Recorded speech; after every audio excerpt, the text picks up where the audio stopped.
नमस्कार मंडळी, कशा आहात तुम्ही? स्वागत आहे तुमचं माझ्या प्रफुल्लता या चॅनलवर. आज आपण बघणार आहोत होममेड सांबार मसाल्याची रेसिपी. याकरता आपल्याला किती प्रमाणात किती साहित्य लागणार आहे त्याची लिस्ट इथे दिलेली आहे. तर चला इथे काय काय साहित्य लागते ते बघूया. इथे आपण सुक्या लाल मिरच्या घेतल्या आहे, मेथी दाणा, जिरं घेतलं आहे, उडीद डाळ आणि इथे काळी मिरी लागणार आहे, चणा डाळ आणि इथे धणे घ्यायचे आहे, कढीपत्ता. हे सर्व साहित्य लागणार आहे आपल्याला. इथे आपण पहिलेच प्रमाण दिलेलं आहे ते तुम्ही बघून घ्या आणि तशाप्रमाणे इथे आपल्याला प्रमाणात घेऊन सांबार मसाला तयार करायचा आहे. इथे आपण एक पॅन घेतलेला आहे. पॅन गरम करून घ्यायचा आहे.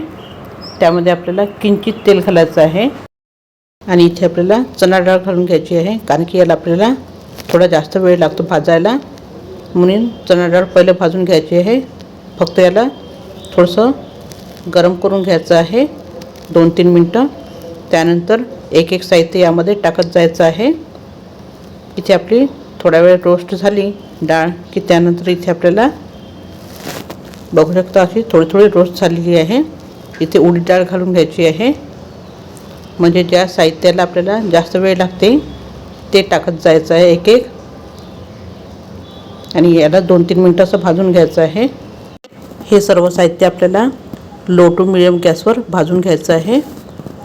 याला अजिबात करपू द्यायचं नाही आहे, नाहीतर आपल्याला मसाल्याला करपट वास येतो. त्यानंतर इथे आपण धणे घालून घेतले आहे, काळी मिरी घालून घ्यायची आहे. हे भाजायला जास्त वेळ लागत नाही. असं करता करता आपल्याला सगळं साहित्य भाजून घ्यायचं आहे. याला खूप करपू द्यायचं नाही आहे. आता इथे आपण जिरं घातलेलं आहे, मेथी दाणा आणि इथे आपल्याला मोहरी घालून घ्यायची आहे. हे सुद्धा सगळं आपल्याला छान भाजून घ्यायचं आहे, एकदम खरपूस भाजून घ्यायचं आहे. एकदा जर आपण हा मसाला बनवून ठेवला की आपल्याकडे जेव्हा आपण डोसा इडली करतो तेव्हा आपल्याला हा मसाला वापरता येतो. बाहेरच्या मसाल्यापेक्षा आपण हा घरी केलेला मसाला खूप चवदार होतो.